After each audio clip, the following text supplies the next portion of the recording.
¿Qué es lo que está ocurriendo con los aviones ucranianos? Me explico, hace un año se levantó un gran revuelo en España con el avión que llamaron el avión fantasma. El sonido de un avión que sonaba por las noches por la zona de Córdoba y que nadie parecía identificar su procedencia. Claro está, el avión que sobrevolaba esta zona de Córdoba se hizo famoso, como el avión fantasma. Luego más o menos se explicó su procedencia, era un avión de Ucrania. Pero aquí es donde empieza mi historia, porque más que explicado para mí empieza el misterio. No hace mucho un avión de parecida similitud con el avión de Córdoba y también de este país Ucrania fue obligado a aterrizar por aviones de guerra de Nigeria. No hay que ser muy listo para darse cuenta de que aquí hay gato encerrado y se está ocultando algo. Contaremos las dos historias, la del avión fantasma de Córdoba y la del avión de Nigeria. Por fin hay una versión oficial para la avioneta misteriosa que en un principio inquietó a los cordobeses, luego se convirtió en la comidilla de toda charla y de las redes sociales para, al final, llegar a preocupar que las autoridades no supieran nada sobre el aparato. Ayer, fuentes oficiales de la subdelegación del gobierno de Córdoba informaron de los resultados de la investigación realizada por ENAIRE, la empresa sucesora de AENA y que trabaja junto a la Agencia Estatal de Seguridad Aérea. Según el organismo, dependiente del Ministerio de Fomento, el aparato es un Antonov An-12, un enorme transporte de carga, el mayor de su tipo durante décadas, con 4 turbohélices, lo que origina un fuerte ruido que se escucha en el silencio de la noche a muchos kilómetros a la redonda, todo ello a pesar de que el avión pasa a unos 6.000 metros sobre Córdoba. La subdelegación informa de que no se trata de un vuelo regular ni de pasajeros, sino que transporta cargas siguiendo un corredor norte-sur, lo que explicaría que también se le haya escuchado en Villanueva de Córdoba, entre Gran Bretaña y Marruecos, por lo que no había información sobre el mismo en la red aeroportuaria española. Ya el pasado lunes, el subdelegado del gobierno, Juan José Primo Jurado, informó citando fuentes de defensa que no se trataba tampoco de ningún vuelo militar. Antes aún, la pasada semana, cuando la inquietud y los comentarios se dispararon en Córdoba sobre el extraño ruido de la aeronave, Diario Córdoba adelantó que la Agencia Estatal de Seguridad Aérea estaba investigando el caso, unas pesquisas cuya realización, aunque aún sin resultados, se confirmaron oficialmente el viernes, día 14. Sí, era un Antonov. La versión oficial difundida ayer por la subdelegación, aunque no despeja para muchos todas las dudas, viene a darle la razón a unos aficionados que, usando una aplicación de móvil, Fligradar, han sido capaces de identificar por el ruido y el modelo de aeronave del que se trataba. Desde este grupo de aficionados se han llegado a dar datos como los que aporta Darío Mesa, que hablaba de los 195 nudos de velocidad media del aparato, 361 km por hora, y que explicaba que no podía verse porque sus luces de posición son débiles, más aún por la antigüedad del avión.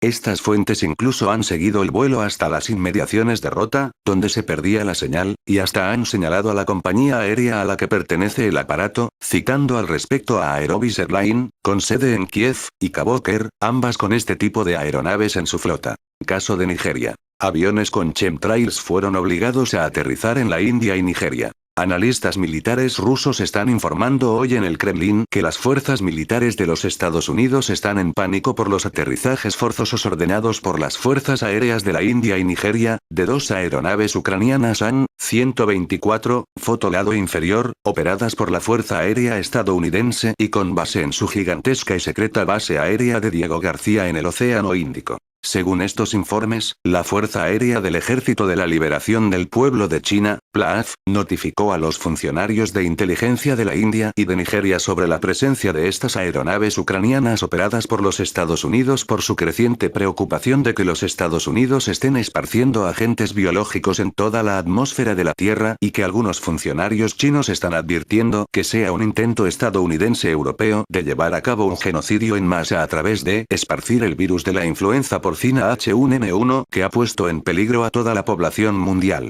La primera de estas aeronaves que se obligó a aterrizar, continúan señalando estos informes, fue sobre la India cuando un avión An-124 operado por los Estados Unidos cambió su señal de llamada de civil a militar al estarse preparando para entrar al espacio aéreo pakistaní, y que detonó una respuesta inmediata de la Fuerza Aérea de la India, IAF, que lo obligó a aterrizar en Bombay, y el segundo fue obligado a descender por un jet de combate nigeriano que luego arrestaron tanto a la tripulación como al aparato. Lo más extraño de estos reportes presentados por las agencias de inteligencia de la India y de Nigeria sobre estas aeronaves, más que los armamentos que transportaban, fueron sus sistemas de desecho que estos reportes dicen podrían contener más de 45,000 kilogramos, 100,000 libras, y de los cuales una red tecnológicamente sofisticada de nanotubos llevaban a las orillas colgantes de las alas y a los estabilizadores horizontales para dispersar el contenido de los tanques de desecho en un rocío tipo aéreo.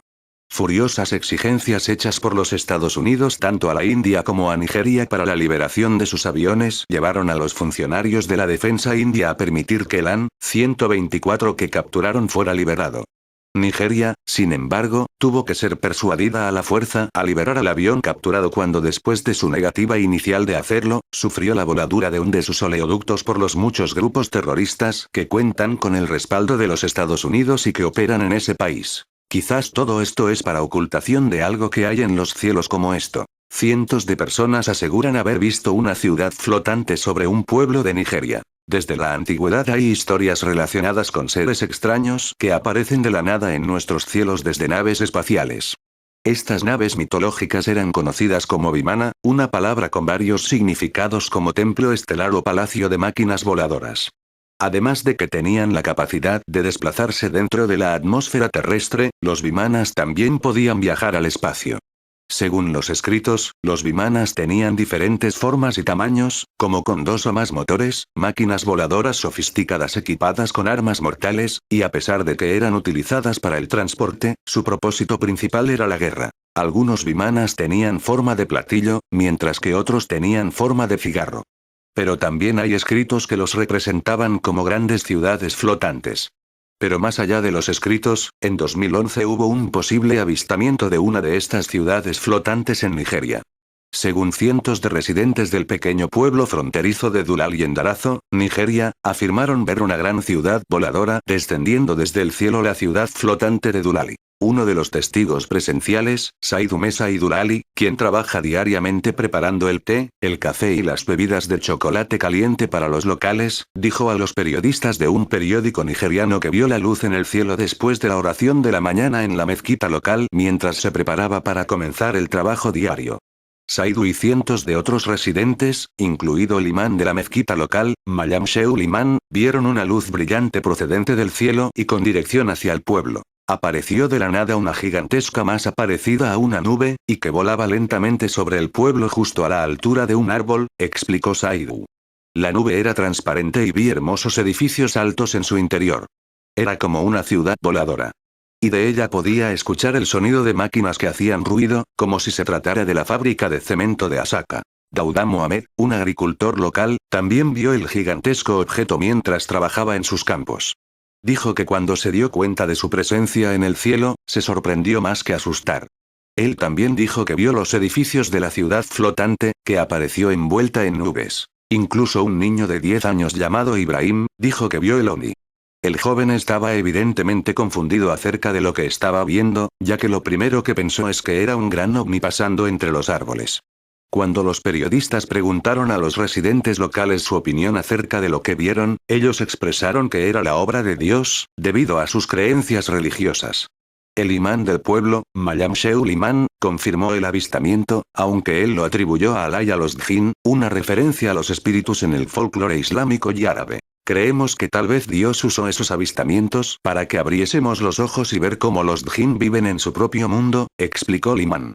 Alá es grande, y no hay nada que no puedan hacer en la tierra. Exactamente 2 semanas después de que apareciera en nuestro pueblo, ese objeto volador regresó de nuevo, y se quedó en el cielo errante sobre el pueblo durante casi 1 hora antes de desaparecer. Estamos contentos porque demuestra que somos un pueblo especial. Otras ciudades de alrededor ni siquiera han tenido este privilegio. También hubo otros residentes que aseguraron que la ciudad flotante era en realidad una nave extraterrestre o platillo volador. Pero desde la perspectiva cultural de casi todos los residentes de Dulali, la ciudad procedente de los cielos de alguna manera recordaba el pasaje bíblico Apocalipsis 21:2.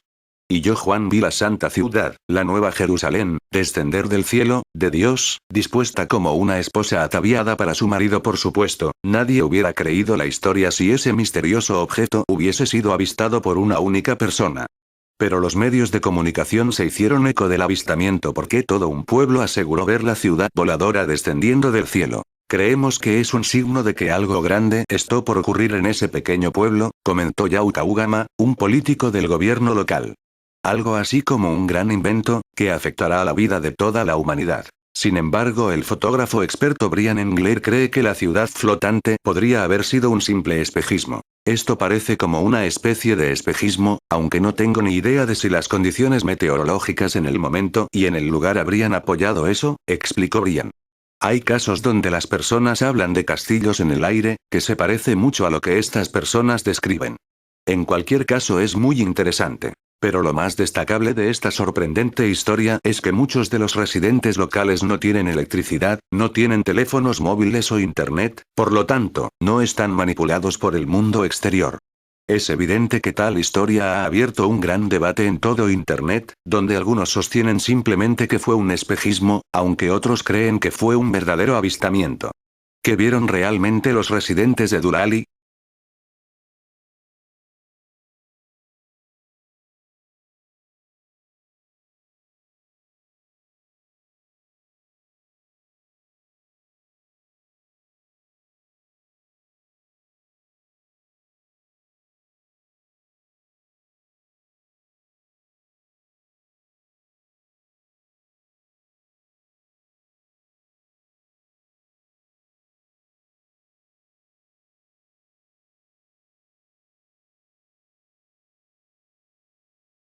¿Qué esconden las nubes? Esta parece una pregunta tonta, pero cuando empiece con esta historia observaréis que es una historia asombrosa. Esta historia tiene que ver con las ciudades aparecidas en los cielos de China y Nigeria. Y seres que parecen surgir de las nubes.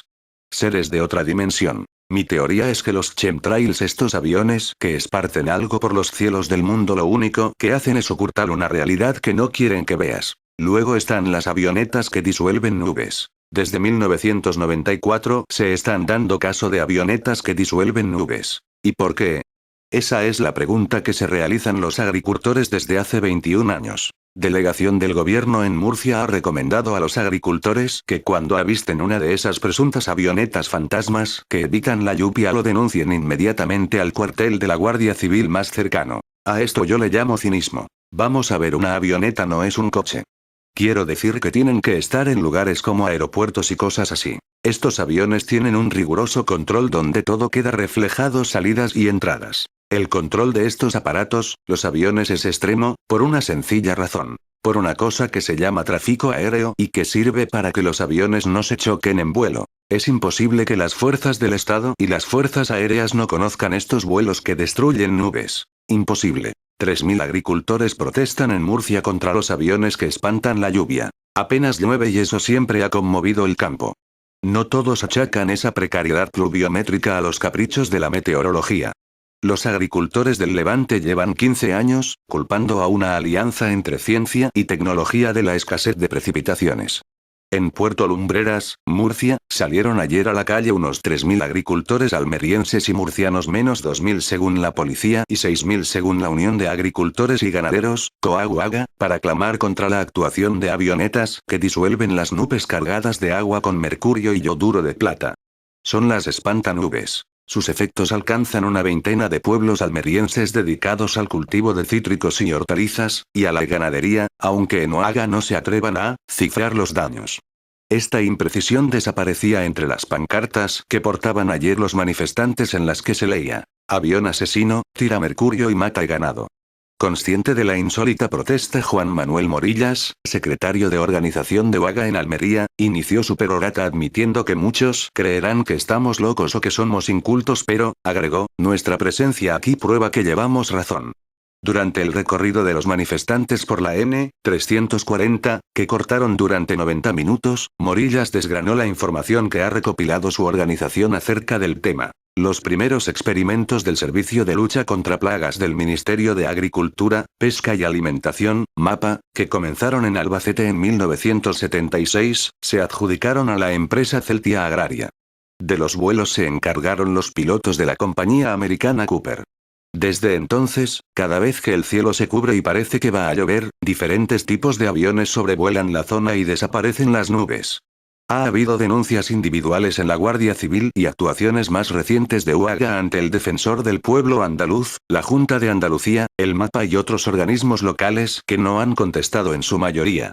Los agricultores distribuyen sus sospechas indistintamente entre las empresas de seguros agrarios, a juzgar por el dinero que se ahorrarían en la cobertura de los daños provocados por las lluvias, y los propietarios de grandes fincas que se estropean con las precipitaciones.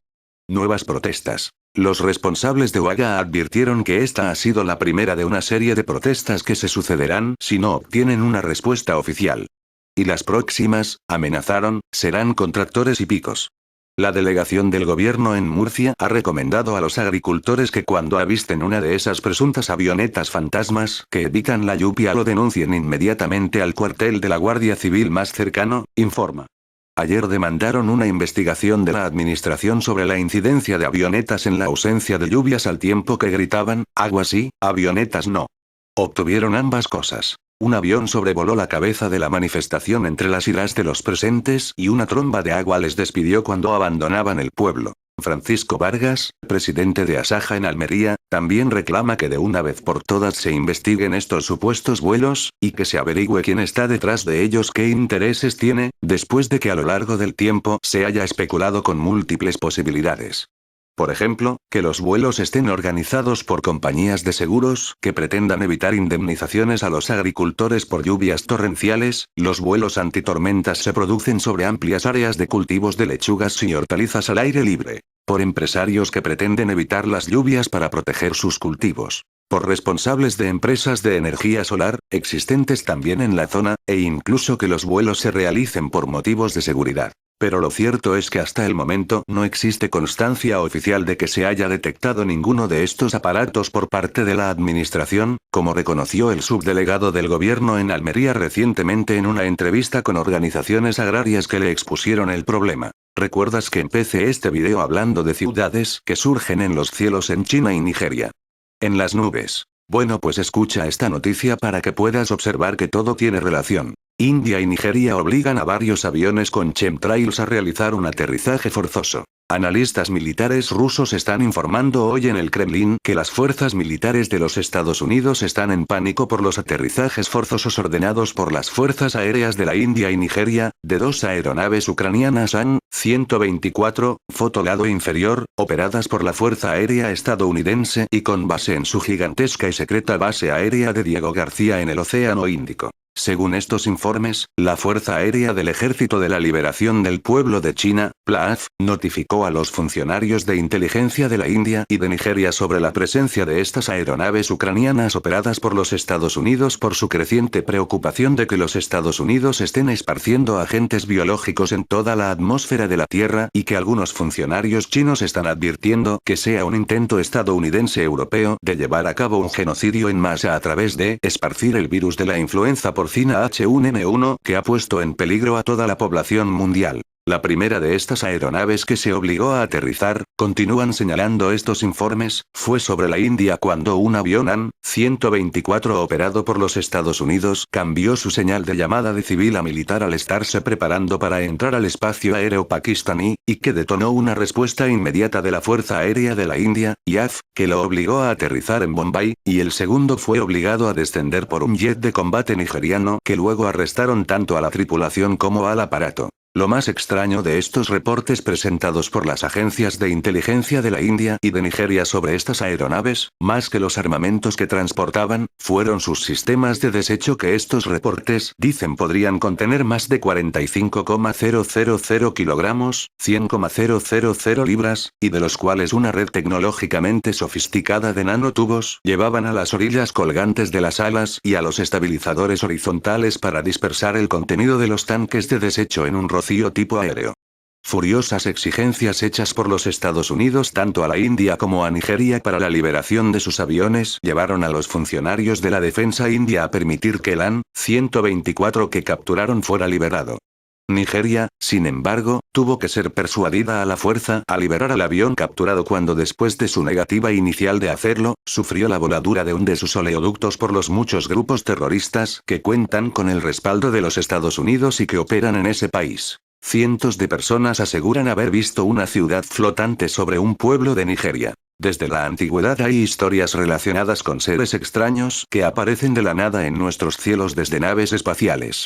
Estas naves mitológicas eran conocidas como Vimana, una palabra con varios significados como templo estelar o palacio de máquinas voladoras. Además de que tenían la capacidad de desplazarse dentro de la atmósfera terrestre, los Vimanas también podían viajar al espacio. Según los escritos, los Vimanas tenían diferentes formas y tamaños, como con 2 o más motores, máquinas voladoras sofisticadas equipadas con armas mortales, y a pesar de que eran utilizadas para el transporte, su propósito principal era la guerra. Algunos Vimanas tenían forma de platillo, mientras que otros tenían forma de cigarro. Pero también hay escritos que los representaban como grandes ciudades flotantes. Pero más allá de los escritos, en 2011 hubo un posible avistamiento de una de estas ciudades flotantes en Nigeria.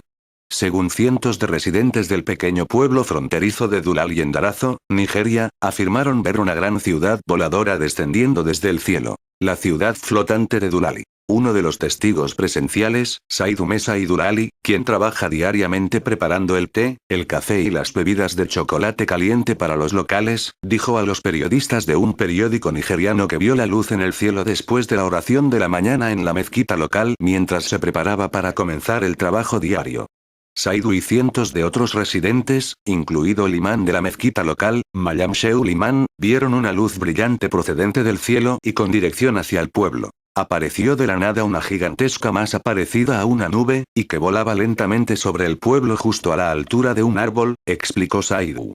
La nube era transparente y vi hermosos edificios altos en su interior. Era como una ciudad voladora. Y de ella podía escuchar el sonido de máquinas que hacían ruido, como si se tratara de la fábrica de cemento de Asaka. Dauda Mohamed, un agricultor local, también vio el gigantesco objeto mientras trabajaba en sus campos. Dijo que cuando se dio cuenta de su presencia en el cielo, se sorprendió más que asustar. Él también dijo que vio los edificios de la ciudad flotante, que apareció envuelta en nubes. Personas Ciudad flotante Nigeria. Incluso un niño de 10 años llamado Ibrahim, dijo que vio el ovni. El joven estaba evidentemente confundido acerca de lo que estaba viendo, ya que lo primero que pensó es que era un gran ovni pasando entre los árboles. Cuando los periodistas preguntaron a los residentes locales su opinión acerca de lo que vieron, ellos expresaron que era la obra de Dios, debido a sus creencias religiosas. El imán del pueblo, Malam Sheul Imán, confirmó el avistamiento, aunque él lo atribuyó a Alá y a los Djinn, una referencia a los espíritus en el folclore islámico y árabe. Creemos que tal vez Dios usó esos avistamientos para que abriésemos los ojos y ver cómo los Djinn viven en su propio mundo, explicó el imán. Alá es grande, y no hay nada que no puedan hacer en la tierra. Exactamente 2 semanas después de que apareciera en nuestro pueblo, ese objeto volador regresó de nuevo, y se quedó en el cielo errante sobre el pueblo durante casi 1 hora antes de desaparecer.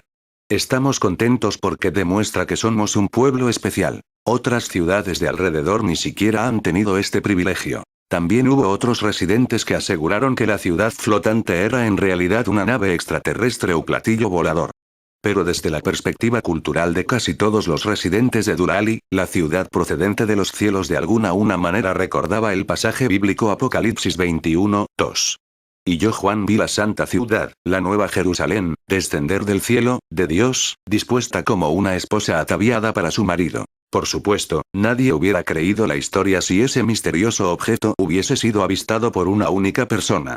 Pero los medios de comunicación se hicieron eco del avistamiento porque todo un pueblo aseguró ver la ciudad voladora descendiendo del cielo. Creemos que es un signo de que algo grande está por ocurrir en ese pequeño pueblo, comentó Yauta Ugama, un político del gobierno local. Algo así como un gran invento, que afectará a la vida de toda la humanidad. Sin embargo, el fotógrafo experto Brian Engler cree que la ciudad flotante podría haber sido un simple espejismo. Esto parece como una especie de espejismo, aunque no tengo ni idea de si las condiciones meteorológicas en el momento y en el lugar habrían apoyado eso, explicó Brian. Hay casos donde las personas hablan de castillos en el aire, que se parece mucho a lo que estas personas describen. En cualquier caso es muy interesante. Pero lo más destacable de esta sorprendente historia es que muchos de los residentes locales no tienen electricidad, no tienen teléfonos móviles o internet, por lo tanto, no están manipulados por el mundo exterior. Es evidente que tal historia ha abierto un gran debate en todo internet, donde algunos sostienen simplemente que fue un espejismo, aunque otros creen que fue un verdadero avistamiento. ¿Qué vieron realmente los residentes de Durali? Para terminar, ¿recuerdas el caso del avión fantasma de Córdoba? ¿Sabes de qué país eran esos aviones? De Ucrania. Algo se esconde en las nubes.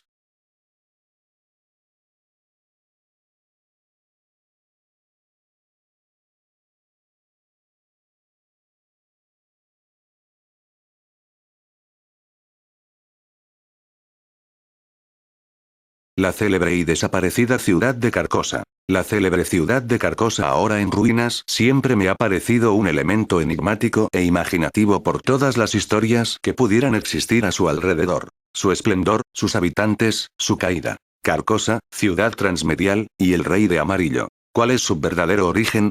¿Es Carcosa fruto de la imaginación de Robert, el escritor, que nos habló por primera vez de ella en sus relatos del rey amarillo? Yo creo que no. Y por esta razón he contado en muchos de mis vídeos la relación de Van Gogh con y Roberto W. Chambers. Ellos fueron testigos en 1890 de cómo se abría un portal dimensional en ese año. Van Gogh lo plasmó en su pintura La noche estrellada, poco después murió. Carcosa, en una ciudad que se mueve entre dimensiones medias. Ambrose Bierce, y aquí llegamos a algo de naturaleza siniestra, pues Bierce se interesaba en asuntos extraterrenos, desapareció en México. Se dijo que había muerto luchando contra Villa, pero en la época de su desaparición debía de tener más de 70 años y era prácticamente un inválido. Jamás se volvió a saber de él. Esto ocurrió en 1913. El que acecha en el umbral, Howard P. Lovecraft y August Derleth. Hace tan solo unos días se cumplieron 10 años del inicio de la serie Lost y todavía recuerdo la sensación. Esperar ansioso a que termine el episodio para buscar un libro que se había visto en una estantería destartalada, o que alguno de los personajes leía casualmente en la playa. Terminada la serie, la lista era interminable. De Philip K. Dick y Flannery O'Connor a Gary Stroop, seudónimo tras del cual durante un tiempo se creyó que podía estar Stephen King, fallecido en el vuelo 815 y autor de la novela Baldwin. Puedo verla en este momento en mi biblioteca, una edición en tapa dura que me regalaron en el sitio boocrossing.com. La narrativa de Lost trascendía los 40 minutos que duraba el episodio. Las historias de las novelas mencionadas incluían pistas sobre el futuro y pasado de la isla, y se desplegaba en lo que consideramos quizás equivocadamente como el mundo real. Publicidades que transmitían en la televisión, sitios web, incluso novelas. Siguiendo el hilo hipertextual terminábamos en una telaraña en la que era fácil perdernos, olvidando que en el centro se encontraba una serie producida por la ABC. Lost no inventó la narrativa transmedial, nombre que reciben las narrativas que no se limitan a un solo medio, pero seguramente sean sus mayores exponentes, por lo menos en términos de popularidad. True Detective es, poco después del fin de su primera temporada, una de las series del momento y es un océano de referencias oscuras. La filosofía de Nietzsche, la teoría lingüística de William S. Burroughs, ejercicios de meditación creados por John C. Lilly, creador de los tanques de aislamiento y en cuya obra está inspirada la película Estados Alterados, dirigida por Ken Russell a principios de los 80. Y si en Twin Peaks los bosques eran uno de los personajes principales, en True Detective el paisaje también está presente, solo que no en modo de sicomoros ultradimensionales, sino como pantanos. Infinita cantidad de pantanos recorridos por autopistas que pronto serán tapadas por el agua y caminos de tierra que llevan a casas de prostitución e iglesias evangélicas. Y hay algo oscuro y terrible en los pantanos de Louisiana. Un culto, responsable de un asesinato ritual. A lo largo de los primeros episodios las referencias al Rey de Amarillo y Carcosa se apilan una sobre la otra, sutil pero enfáticamente. Delirios de prostitutas bajo los efectos de drogas, mitos de cultos satánicos. Resulta que el Rey de Amarillo no nació en la serie de HBO. Roberto W. Chambers publicó en 1895 una serie de cuentos, algunos de ellos dedicados al Rey de Amarillo, quien se comunica con la gente en sueños, y un libro que causa la locura, la deidad Astur y la ciudad de Carcosa. Cualquiera que haya leído a Lovecraft puede reconocer instantáneamente más de un paralelo con Cthulhu. Riley el Necronomicon. El escritor de Nueva Inglaterra era un gran fanático de Chambers, y el terror cósmico que se respira en el Rey de Amarillo es el mismo que aparece en las páginas de Lovecraft. Hasta acá tenemos una serie que despliega su narrativa y se extiende en una serie de cuentos escritos hace más de 100 años, pero la telaraña es mucho más grande. Lovecraft no solo fue influenciado por Chambers, sino que hace menciones y sugerencias que conducen al Rey de Amarillo. Por ejemplo, en Susurros en la Oscuridad, uno de los cuentos más importantes del Cthulhu Mitos, es decir que Lovecraft ya comienza a asimilar la narrativa de Chambers dentro de la suya. Y una de las características más notables de la narrativa arturiana es su naturaleza distribuida, colaborativa. Lovecraft dio el puntapié inicial, pero varios escritores y colaboradores, entre ellos Auguste Verlet, trabajaron en los cimientos y construcción. De ahí en adelante, innumerables escritores, desconocidos y conocidos, han incursionado en el mundo de horrores que acecha en sueños y monstruos de otros tiempos y dimensiones con tentáculos, ciudades perdidas y cavernas en el hielo. Dalet hizo al Rey de Amarillo parte del mito como avatar de Astur y a partir de ahí las historias se hacen una y mil, una misma historia con 1000 caras en una multitud de medios diferentes. Para colmo, Wikipedia cuenta más de 20 alusiones y referencias al Rey de Amarillo en historias que nada tienen que ver con Chambers ni Lovecraft. Raymond Chandler, Stephen King y Robert Heinlein son algunos de los responsables. Pero la telaraña tiene otra sorpresa. Ni Carcosa ni Astur son creaciones de Chambers, sino de Ambrose Bierce, quien escribió sobre ellas en la colección de cuentos cortos Can Such Things Be? Publicada en 1893, 2 años antes que la colección de Chambers. Si bien algunas características son posteriores, todo está allí. Ciudades antiguas, espíritus, monstruos y dioses, sueños. El Rey de Amarillo trasciende medios, historias y leyes de derechos de autor se encuentra en Chambers, Lovecraft y ahora en True Detective, donde, por lo menos hasta el momento, parece recuperar el rol que se merece. Un rol central en la pesadilla cósmica.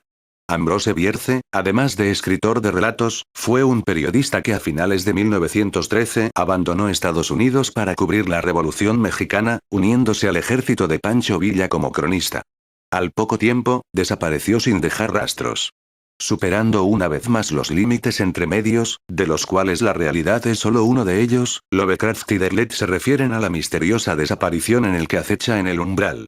Creo que no arriesgo nada al asegurar que Ambrose Bierce está en Carcosa. ¿Tendrá el CERN algo que ver con la misteriosa ciudad que apareció en los cielos de China?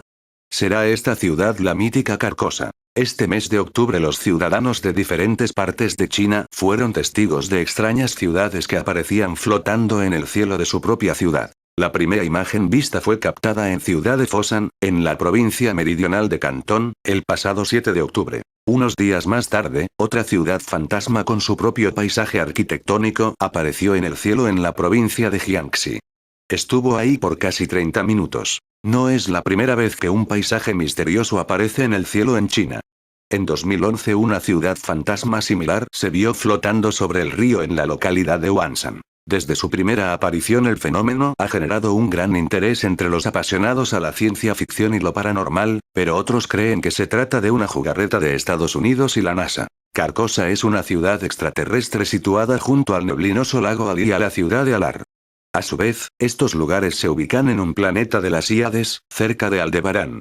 En su firmamento se alzan estrellas negras en lo que parece ser un sistema solar binario. Se cree que el signo amarillo fue creado en Carcosa en las obras de Auguste Verlet, al ser la morada de Astur, y frecuentemente confunde dimensiones con la Tierra, arrastrando a humanos en este acto. Según el escritor James Blish, esto es así porque Astur creó Carcosa como un lugar para su exilio, al no poder reinar en Aldebarán. El canto de Casilda, en la ficticia obra teatral El Rey de Amarillo, la describe así. Rompen las olas neblinosas a lo largo de la costa. Los soles gemelos se hunden tras el lago. Se prolongan las sombras. En Carcosa. Extraña es la noche en que surgen estrellas negras. Y extrañas lunas giran por los cielos. Pero más extraña todavía es la perdida Carcosa. Los cantos que cantarán las Híades. Donde flamean los andrajos del rey. Deben morir inaudibles en la penumbrosa Carcosa. Canto de mi alma, se me ha muerto la voz. Muere, sin ser cantada, como las lágrimas no derramadas. Se secan y mueren en la perdida Carcosa. En el relato Un habitante de Carcosa se nos presenta una Carcosa en ruinas, poblada únicamente por fantasmas que han perdido su identidad. Mucho se puede especular sobre cuál fue la causa de la destrucción de Carcosa, pero ciertamente nada se aclara en dicha narración. ¿La Atlántida quizás? La leyenda de la Atlántida parte de Platón hacia el 350 a.C., el cual, en los diálogos Timeo y Critías, cuenta la historia de una civilización floreciente que vivía en una isla más allá de las columnas de Hércules, nombre antiguo del estrecho de Gibraltar. Él aseguraba basarse en el sabio griego Solón, que 200 años antes decía haber oído en Egipto que una isla había sido destruida al oeste como consecuencia de un gran cataclismo que la sumergió en las aguas en tan solo unas horas. En más o menos 20 páginas describe esta floreciente cultura, sus ciudades y abundancias y cómo debido a una afrenta a los dioses, eran adoradores de Poseidón, fueron castigados y una serie de cataclismos les sumergieron en las aguas. Una ciudad llamada Carcosa suele aparecer en mapas del este de esos, en el mundo de la obra Canción de Hielo y Fuego de George R. Martin, al lado de un vasto lago denominado Mar Oculto y la denominada Ciudad de los Hombres Alados. No obstante, estos mapas suelen poseer incorrecciones en el este por la falta de exploración de la zona, por lo que es posible que Carcosa sea un lugar fabuloso inexistente.